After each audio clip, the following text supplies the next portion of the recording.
Olá galera, sejam bem-vindos a esse nosso curso de Segurança da Informação e nesta aula vamos tratar sobre criptografia. Como objetivo, no final da aula você deverá saber o que é criptografia, os tipos de criptografia, os algoritmos de chave primária, o que é uma criptografia em blocos, um algoritmo com troca de chaves, o que é uma chave pública e esteganografia. A bibliografia utilizada nesta aula foi Segurança da Informação Descomplicada de Sócrates Arantes Teixeira e Fundamentos de Segurança da Informação com base na ISO 27001 e 27002 de Hans Bach e Kils Hindsbergen. Para isso, nós vamos analisar os conceitos que nós já vimos em outras aulas, o conceito de confidencialidade, integridade, disponibilidade, autenticidade e retratabilidade. A criptografia tem que garantir a confidencialidade, ou seja, que o acesso só possa ser feito por pessoas autorizadas. A integridade, que as modificações só possam ser feitas por partes autorizadas. E a disponibilidade, as informações podem ser acessadas pelas pessoas autorizadas sempre que for necessário. Neste ponto, a criptografia precisa do auxílio de outras técnicas. A autenticidade, a origem da informação deve ser identificada e deve ser garantido que é a própria mensagem. E retratabilidade, quem envia uma mensagem não pode negar. Destes conceitos, o conceito que a criptografia não cobre é o de disponibilidade das informações. O objetivo da criptografia não é uma coisa nova. A ideia da criptografia é tornarmos um conjunto de informações compreensíveis por quem nos interessa, né? Então podemos dizer que a criptografia é o conjunto de técnicas para tornar uma mensagem incompreensível. No slide apresentado, nós temos as diversas formas de ataque. A primeira forma é a interrupção. É quando o atacante ele corta a comunicação, ele tira a disponibilidade. Por exemplo, quando nós ocupamos um servidor ou tiramos a comunicação com o servidor. Outra forma é a interceptação. A interceptação é quando o atacante ele ataca a confidencialidade. Ou seja, eu posso fazer um grampo de dados, uma captura de dados em redes. Existem vários softwares hoje que vocês podem usar para espionar dados. Outra forma é o ataque à integralidade. Quando eu altero a mensagem, o atacante ele intercepta a informação, troca a informação e encaminha a informação trocada para o destino, né? E outra forma é o ataque à autenticidade. Quando eu tenho, por exemplo, um atacante enviando informações para um destino, isso é muito comum com vírus que trocam os remetentes.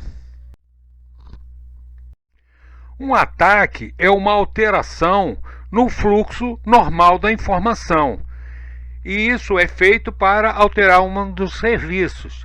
Um ataque pode ocorrer de 4 formas diferentes: interrupção, modificação, interceptação e fabricação de informações. Vamos ver. Alguns conceitos principais em criptografia são: texto pleno, simples ou claro, é uma mensagem antes de ser criptografada. Texto crifado ou criptografado é um texto resultante da aplicação de um algoritmo de criptografia. Chave é a mensagem utilizada como código para um algoritmo de criptografia. Vale lembrar que nem todos os algoritmos usam chave. Cifra é o algoritmo de criptografia em si. E força bruta é uma técnica para a gente tentar descobrir qual é a chave baseada em busca exaustiva, ou seja, em várias tentativas. Testa-se todas as possibilidades de chave até encontrar a chave correta para decodificar o código cifrado. Um conceito importante é o de criptoanálise. A criptoanálise é o ramo da criptografia que estuda as formas de decodificar ou decifrar uma mensagem sem conhecer a chave secreta. Para isso, o criptoanalista deve quebrar a forma como o sistema foi criptografado, ou seja, encontrar a chave secreta ou mesmo descobrindo o algoritmo, seja analisando o texto à procura de padrões ou verificar por tentativa algumas formas combinatórias. Então, o grande objetivo é descobrir a chave ou descobrir o algoritmo que codificar a mensagem. O criptoanalista, ele produz ataques ao código criptografado e existem algumas formas de se fazer essa decodificação. Então, se vocês pegarem aqui o Cipher Text Only Attack, o ataque é apenas com o texto cifrado, eu tenho apenas disponível o texto cifrado. O criptoanalista tem apenas o texto cifrado e diversas mensagens. O seu trabalho será deduzir uma chave ou recuperar o texto de forma clara, no máximo possível. Outra forma é o Knowledge Plain Text Attack, ou seja, o criptoanalista tem textos cifrados de diversas mensagens e os respectivos textos em claro. Com isso, ele consegue fazer comparações e o seu trabalho será deduzir uma chave ou deduzir um algoritmo para fazer essa descriptografia. O Chosen Plain Text Attack consiste quando o criptoanalista, além de ter acesso aos textos cifrados de diversas mensagens e aos textos em claro, ele pode escolher os textos em claro que serão cifrados. O seu trabalho será deduzir a chave ou deduzir o algoritmo de decifração. Existem ainda outras formas de se fazer o ataque ao texto cifrado, né? E nós aqui colocamos 3, tá? Mas existem outras formas que complementam estas. Vamos analisar os principais tipos de criptografia. Inicialmente vamos ver a criptografia baseada no sigilo do algoritmo. Foi largamente utilizada nos primórdios da criptografia, na Era Antiga. Não utilizava chaves e bastava conhecer o algoritmo para saber decodificar um texto, o que não era nada seguro. Bastava algumas pessoas divulgar o segredo que toda a segurança do algoritmo cai por terra. Não são utilizados atualmente. Existem algumas brincadeiras de criança que usam esse tipo de algoritmo, tipo colocar a linguagem do P, ou trocar alguma determinada letra, ou deslocar as letras, etc. O algoritmo mais comum deste tipo é a cifra de César, que consiste no deslocamento do alfabeto em um determinado número de posições. No nosso slide eu usei 3 posições de deslocamento para vocês verem, né? Então, o texto cifrado, segundo a cifra de César, a palavra passei, cifrei, ficou esse negócio aí, SDVVVIL, tá? Só vai ser decodificado por quem conhecer exatamente o deslocamento que eu fiz. Outra forma é a criptografia baseada em sigilo da chave. Praticamente todos os algoritmos de criptografia usados atualmente se baseiam no sigilo da chave, pois permite que o algoritmo possa ser divulgado sem comprometer o sistema de segurança. Além disso, a segurança do algoritmo pode ser devidamente testada e confirmada nos diversos meios de divulgação.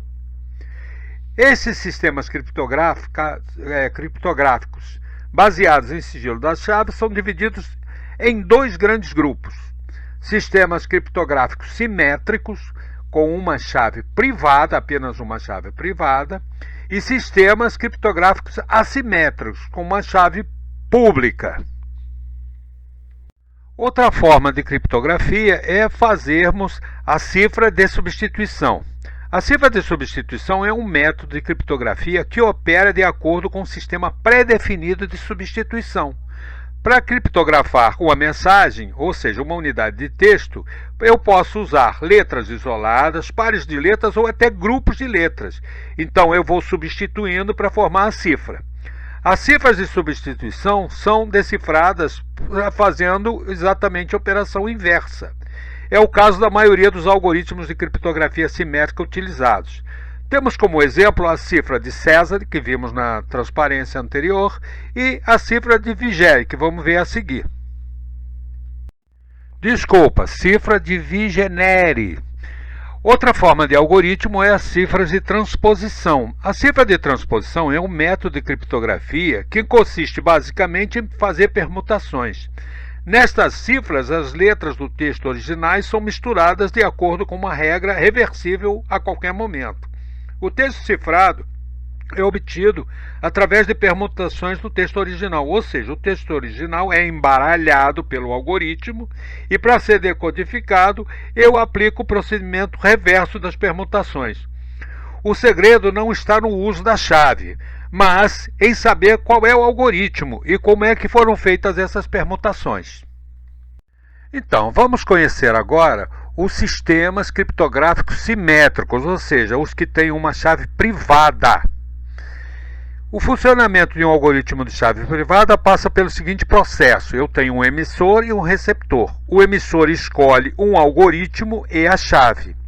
A chave é transmitida ao receptor por um meio seguro.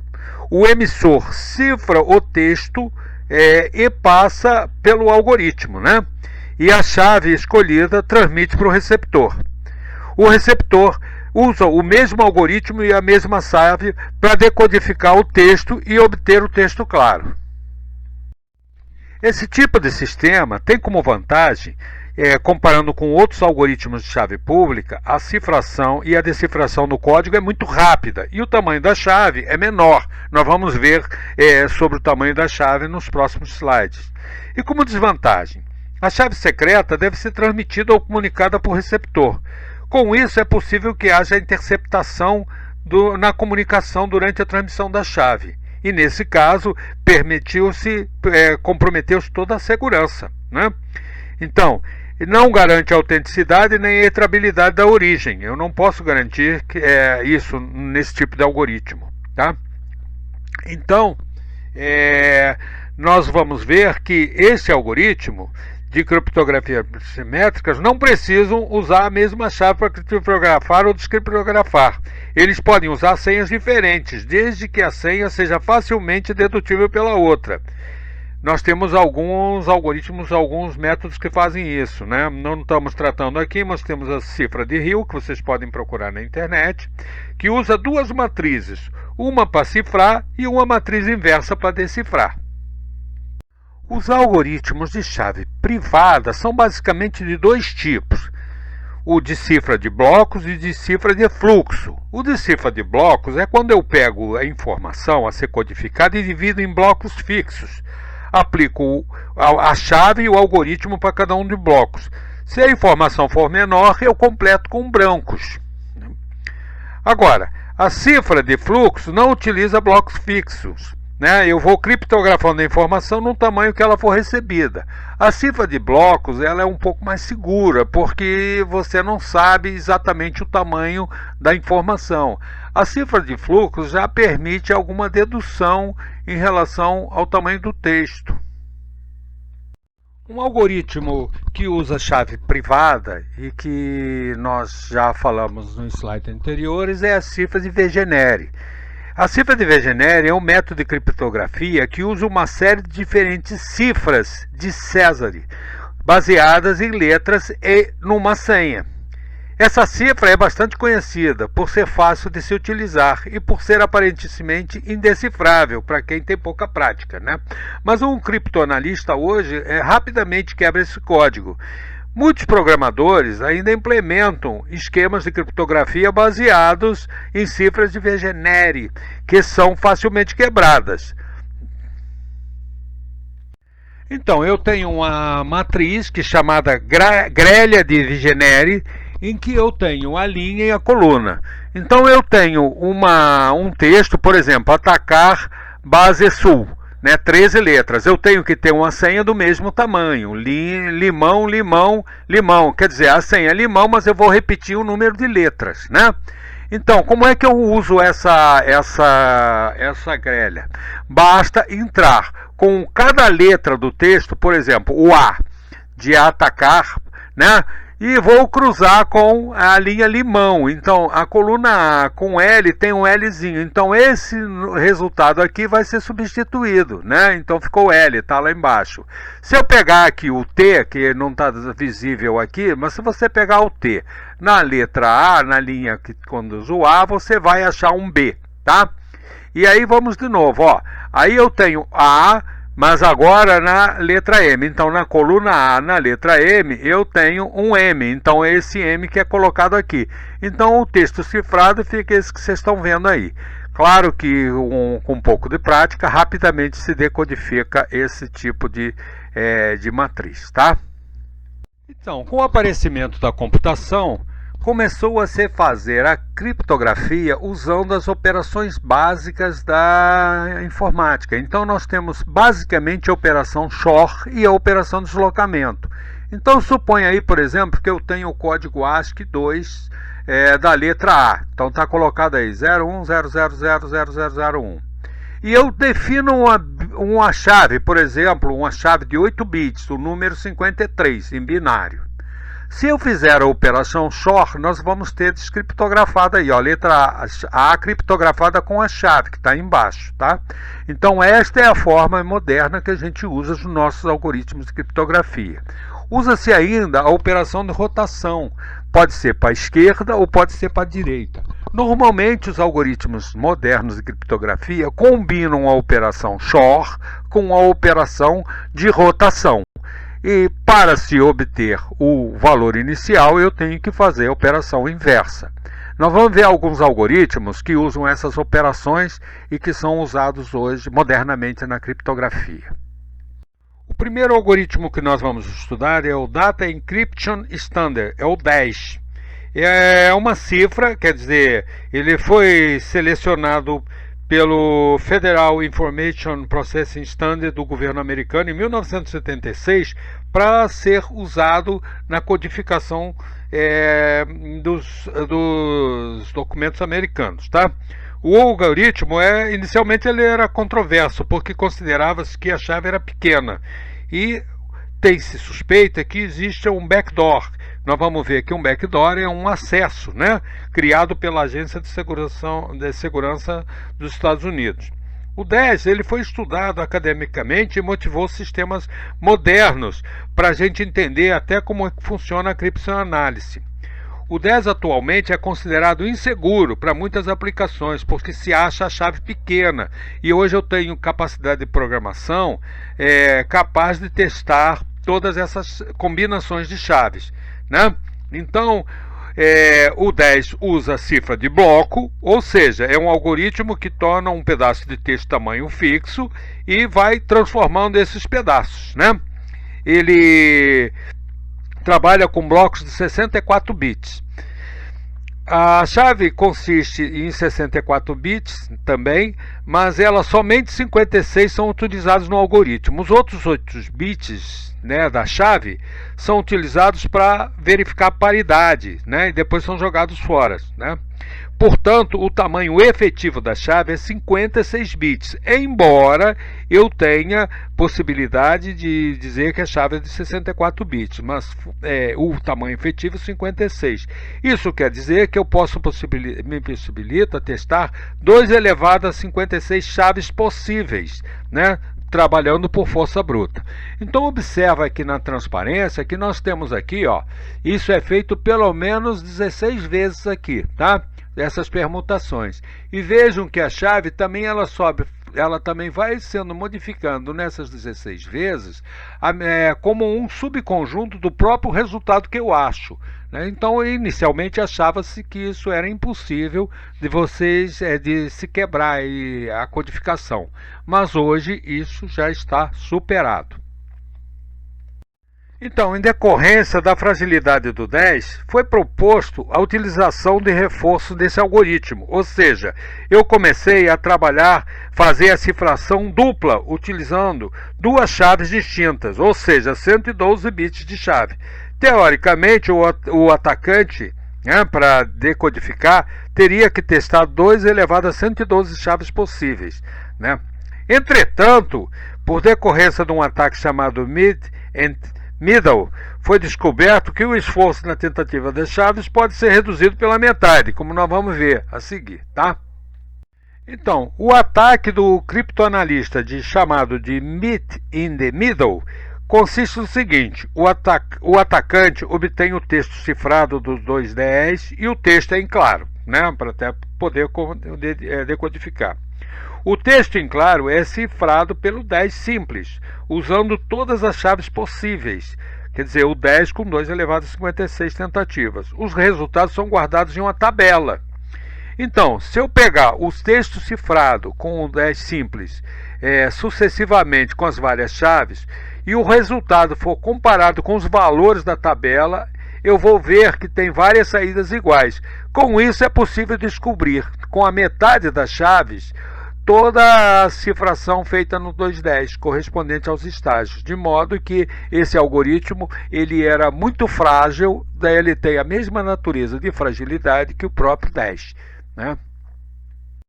Então, para resolver o problema do ataque do 210, foi proposto o 310, ou seja, eu uso duas chaves distintas agora. Né? Uma chave eu uso para criptografar e outra chave eu uso para decifrar. Com isso, eu posso ter uma possibilidade de criar mais opções para o atacante. Ele vai ter que testar 2 elevado a 112 combinações, né? E também a gente pode botar chaves com 56, 112, 168 bits, né? Então a gente teria que fazer uma análise mais profunda desses algoritmos, que não é o objetivo desse curso. Então, devido à fragilidade do 210, que não suportava o ataque de Meet in the Middle, foi proposto um novo algoritmo, só que com 3 cifras, né, com 3 passadas. Então, o 310 fornece maior segurança utilizando duas chaves distintas. Teoricamente, o atacante teria que testar 2 elevado a 168 chaves possíveis. Mas, contudo, devido ao ataque de Meet in the Middle, a segurança fica para 112 bits. Ou seja, o atacante deve testar 2 elevado a 112 chaves possíveis, né? Então, eu pego o texto, uso uma primeira chave para cifrar, depois eu uso uma segunda chave para decifrar, depois o texto decifrado eu torno a cifrar ele com a terceira chave e sai resultante. Para decifrar eu tenho que fazer a operação inversa. Eu vou decifrar com a chave 3, depois vou cifrar ele com a chave 2 e depois decifrar com a chave 1. Portanto, eu vou ter no mínimo aqui 112 bits aqui para testar. Embora bastante mais complicado, o 310 ele passou a dar um grau de segurança, mas ele também passou a ser alvo de muita pesquisa e muito estudo, e hoje já é considerado inseguro. Então, o governo americano padronizou o Advanced Encryption Standard, o AES, conhecido como RIDGENEL, que é o camarada que desenvolveu isso, né? Ele é uma cifra de blocos adotada como padrão de criptografia pelo governo dos Estados Unidos, em substituição ao 10. O AES foi anunciado pelo Instituto Nacional de Padrões e Tecnologia dos Estados Unidos em 26 de novembro de 2001, depois de 5 anos de um processo de padronização, sendo atualmente um dos algoritmos mais populares usados em criptografia de chave simétrica. O AES tem um tamanho de bloco fixo de 128 bits e uma chave de 128, pode ser também de 196 ou 256 bits. O funcionamento do AES é baseado em transformação sobre um arranjo bidimensional de 4 por 4 posições com 8 bits, né? E cada arranjo desse é chamado de estado. Para criptografar, cada turno do AES, com exceção no último, consiste de 4 etapas. Então, na primeira etapa é add round key. Cada byte do estado é combinado com a subchave própria do turno, round key. Cada subchave é derivada da chave principal, usando o algoritmo de agendamento de chaves, né, próprio do algoritmo. Na segunda etapa, eu tenho um subbyte. é uma etapa de substituição não linear, onde cada byte é substituído por outro, de acordo com uma tabela interna, que é o Xbox. Aí vem o Sheets Row, que é uma etapa de transposição, onde cada fileira do estado é deslocada a um determinado número de posições, de acordo com a chave, né? Com o tamanho da chave. Aí vem o Mix Columns, que é uma operação que mescla as operações nas colunas de estado e combina 4 bytes em cada coluna usando uma transformação linear. Ou seja, a gente acresceu um nível grande de complexidade. Porém, hoje, né, foi descoberto que o AES pode ser a sua segurança computacional reduzida por meio do ataque XSL, ou seja, Extended Space Linearization. É um ataque que consiste em um algoritmo de cifragem por meio de criptoanálise linear e pode-se deduzir um sistema de equações quadráticas que ajudam na descoberta da chave do algoritmo, né? Esse tipo de ataque pode diminuir o tempo de descoberta da chave em comparação com ataques de força bruta, né? Ainda que esse ataque, o AES ainda é considerado um algoritmo computacionalmente bastante seguro, embora tenha muita gente tentando criar métodos de trabalhar, de quebrar isso aí, né? Quebrar essa segurança. O algoritmo IDEA, ou Intentional Data Encryption Algorithm, é um algoritmo que foi desenvolvido em 1990 por James Massey e Shuai Lai. É um algoritmo simétrico que utiliza chaves de 128 bits, né? O IDEA é um algoritmo proprietário da Ascom. Ele tem a sua disseminação, né, que é utilizado por essa empresa, que não autoriza o uso comercial desse algoritmo. Tá legal? Este algoritmo é usado tanto para cifragem quanto para decifração, e usa cifra de bloco. O IDEA possui 3 grupos algébricos cujas operações são misturadas. Essas operações podem ser facilmente implementadas via hardware e software, e são o XOR, que a gente já viu, a adição do módulo 2 elevado a 16, e nisso, quando a gente faz a conta, se ignora qualquer overflow, né? O overflow é quando você estoura o tamanho do registrador, e depois uma multiplicação de 2 elevado a 16 mais 1, né? Também ignorando qualquer overflow. Todas as operações são feitas com bloco de 64. Isto quer dizer que eu posso quebrar 4 blocos de 16 bits. E com isso eu consigo ter um algoritmo bastante eficiente em máquinas que trabalham com registrador de 16 bits. Então aqui a gente privilegiou a eficiência na execução do algoritmo.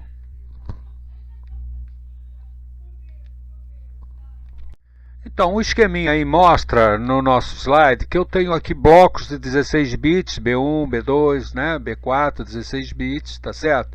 E são 4, né, de 64, isso facilita trabalhar nos registradores. Aí eu tenho a primeira chave, né, eu tenho aqui a operação de multiplicação por 2 elevado a 16, a segunda chave K2 que eu fiz uma adição, a K3 que eu fiz uma adição, o K2 que eu fiz uma multiplicação, tá?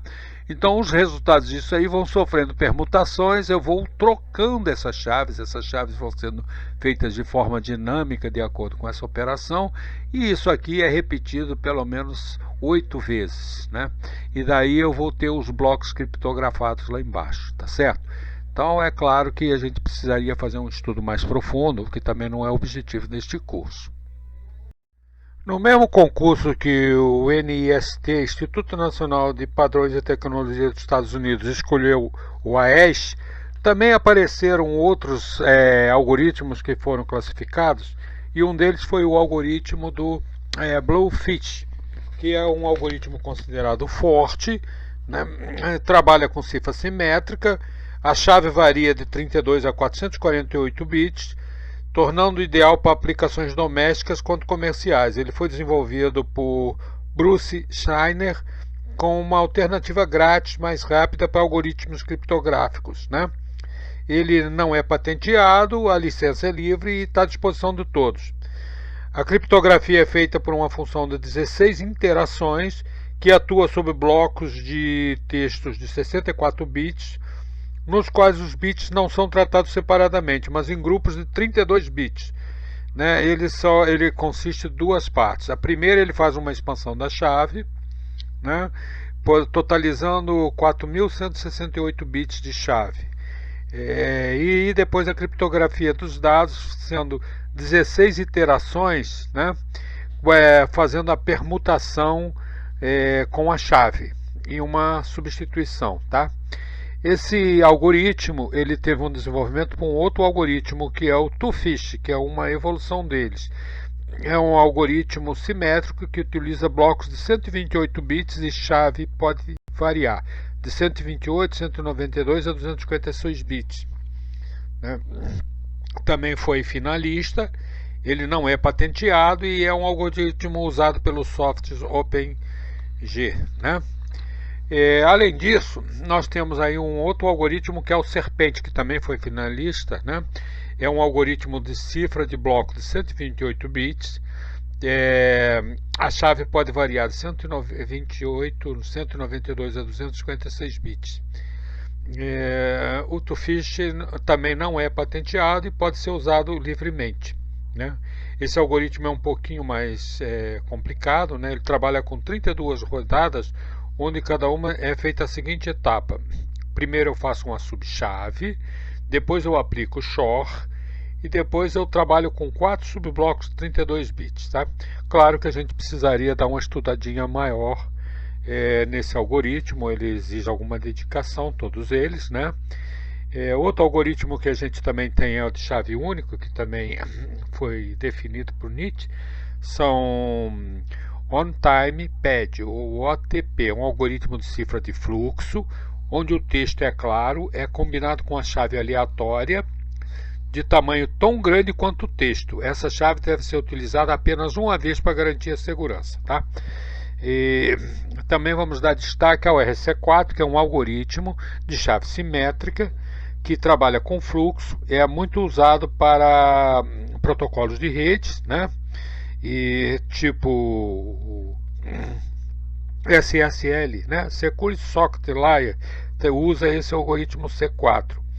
Não é considerado um dos melhores sistemas por quem estuda criptografia e é considerado um pouco inseguro. Ele utiliza chaves de tamanho variável com 256 bytes, ou seja, 2048 bits, que serve como uma semente de sequência, né, para cifrar os bytes e fazer as permutações. Tá? De modo que a gente tem vários algoritmos ainda que a gente poderia estudar, todos eles com chave simétrica. Tá? Eu destaquei aqui, tá? E a gente pode depois preparar uma aula ou um curso apenas só sobre os algoritmos, tá certo? Bom, com isso a gente finaliza esse parte de algoritmo. Nós verificamos que nos algoritmos de criptografia com chave privada, o importante não é o segredo da chave. Então, se nós temos que trocar essa chave no meio seguro, nós temos um problema de segurança. Então surge o algoritmo de Diffie-Hellman, que é um protocolo de criptografia publicado em 1976, que tem como objetivo fazer a troca de chaves simétricas de maneira segura em um meio inseguro. Ele é baseado na dificuldade de se calcular o logaritmo discreto e serve apenas para que a chave possa ser trocada entre duas pessoas, mantendo seu sigilo, ou seja, não tem função de cifrar ou decifrar mensagens. Esse algoritmo é usado em protocolos de redes seguros como o IPsec. Vamos ver como é que funciona. Funcionamento do algoritmo Diffie-Hellman. Suponha que Alice e Bob desejam combinar uma chave. Alice e Bob escolhem dois números primos, n' e g raiz primitiva. Alice escolhe um número inteiro aleatório A. Bob escolhe um número inteiro aleatório B. A Alice calcula x igual a g elevado a A modo de n e envia para Bob. E Bob calcula y igual a g elevado a b módulo de n e envia para Alice. Alice calcula a chave K igual a y elevado a A módulo de n. E Bob calcula a chave K x elevado a B módulo de n. Né? O mesmo que um atacante saiba quais são os valores de n, g, x e y, ele não é capaz de saber qual é a senha K, pois não sabe quais foram os valores A e B aleatórios gerados por Alice e Bob. Olhe na figura e acompanhe o raciocínio. Então, na figura, n igual a 97 e g igual a 5. Né?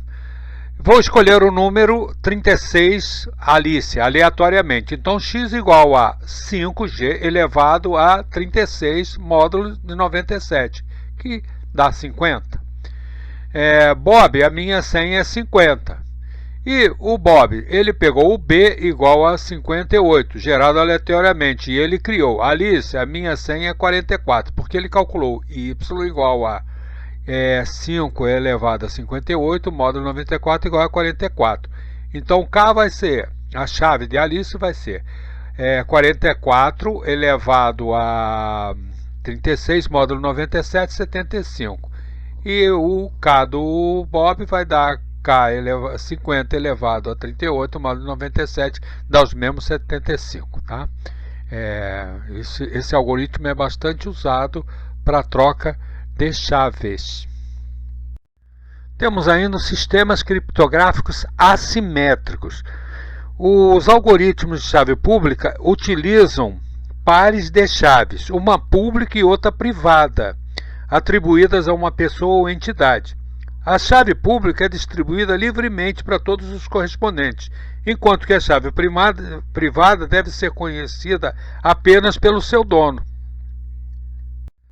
Num algoritmo de criptografia assimétrica, uma mensagem cifrada com a chave pública pode somente ser decifrada com a sua chave privada correspondente.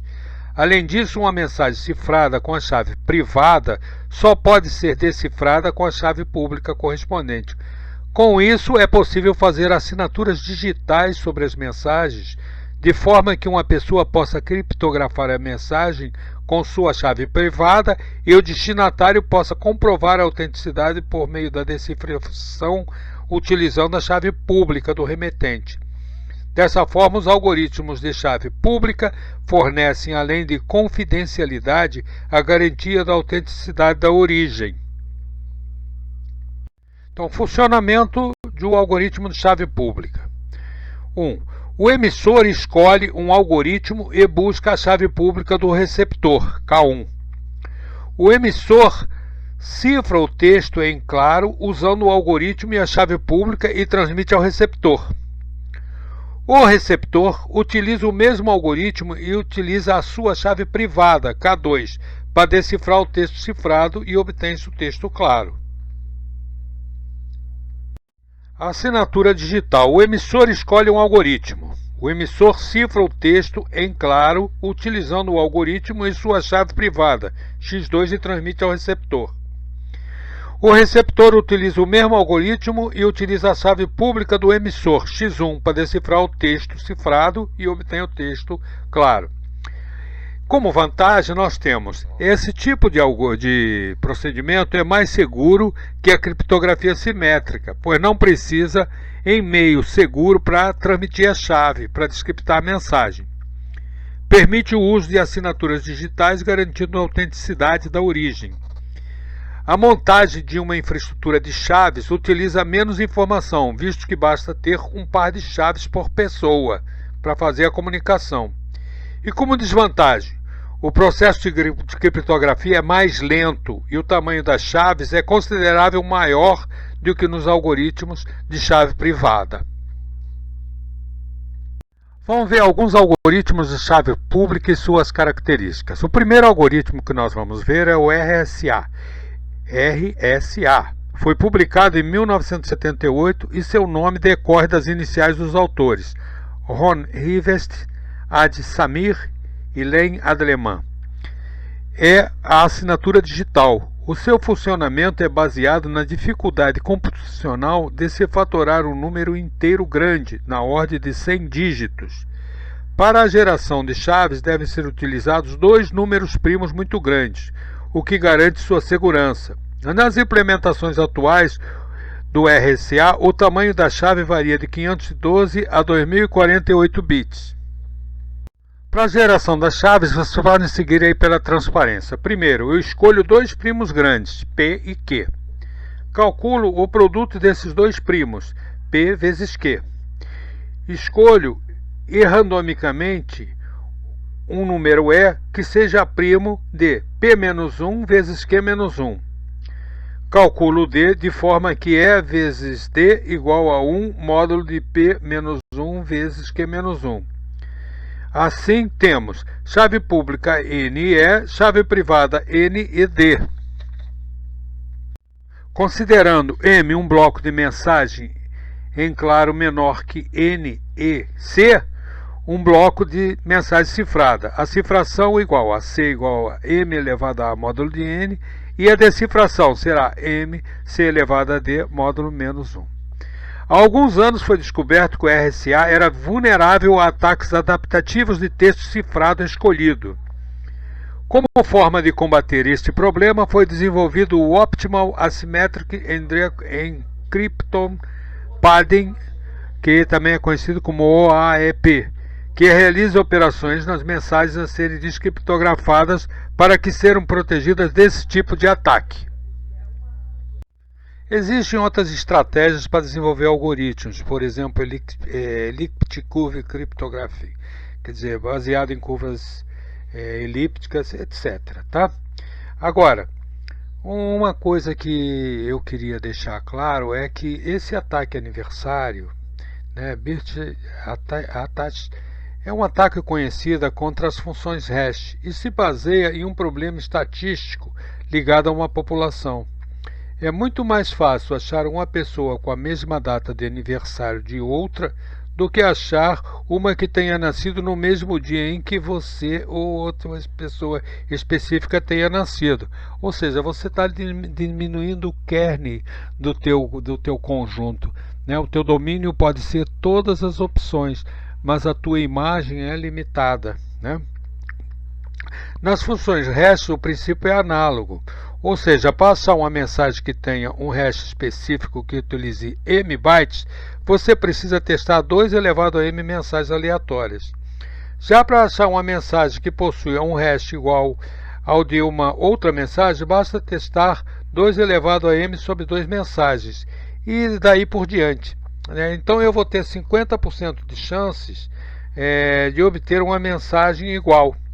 Dessa forma é possível um fraudador calcular o hash de 2 elevado a m dividido por 2 mensagens do conteúdo fraudulento, né? De forma que o fraudador substitua a mensagem original por uma mensagem falsa que possua o mesmo hash.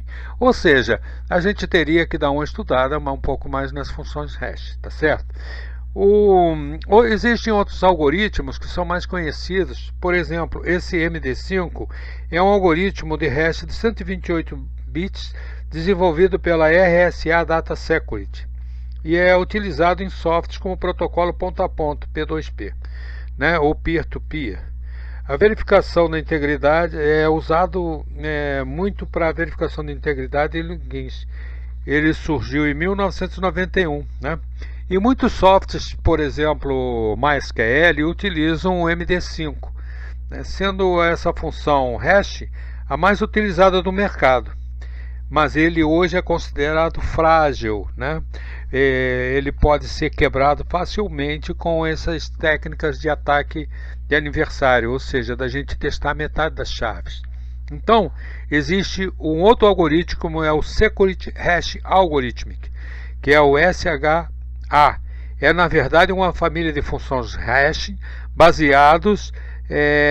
desenhados pela NSA e publicados com um padrão do governo americano. O algoritmo mais conhecido da família é o SHA-1 e é usado em grandes variedades de aplicações de protocolo de segurança, incluindo TLS, SSL, PGP, SSH, SMIME, IPsec. O SH1 foi considerado o sucessor do MD5, que trabalhava com a hash de 160 bits. Apesar da maior segurança, manteve a vulnerabilidade, ainda é possível quebrá-lo com o Birthday Attack. As versões mais recentes do SHA são consideradas mais seguras, como o SH2, e trabalham com hash de 256 a 512 bits.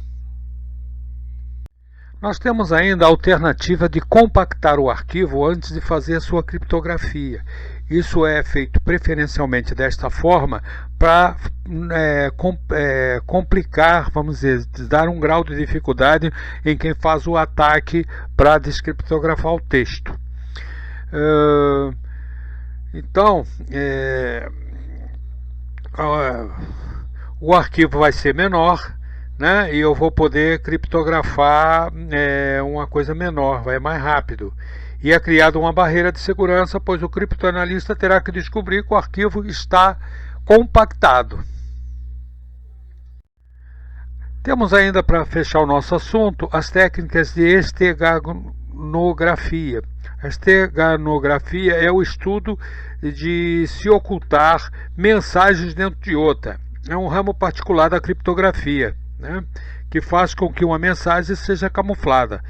Vale lembrar que há uma grande diferença entre criptografia e esteganografia. A primeira oculta o significado da mensagem, fazendo com que ela se torne incompreensível a terceiros. A segunda oculta a existência da mensagem, fazendo que ela passe despercebida, né? Então eu posso colocar, por exemplo, informações dentro de outras informações. Existem várias formas de fazer isso. A gente chama, por exemplo, a aplicação de marca d'água. A inclusão de informações escondidas em software para determinar se o produto é original ou não. Impressões digitais. Eu incluo o código secreto em cada cópia de um produto para saber se o material foi distribuído legalmente. Eu posso ainda colocar informações nos bits menos significativos, né? Eu posso utilizar áreas de dados insignificantes ou não usados, né, de textos, imagens, arquivos, né, principalmente em cima de vídeos e figuras e áudio, que dá pouca distorção à inclusão de pequenos bits, né?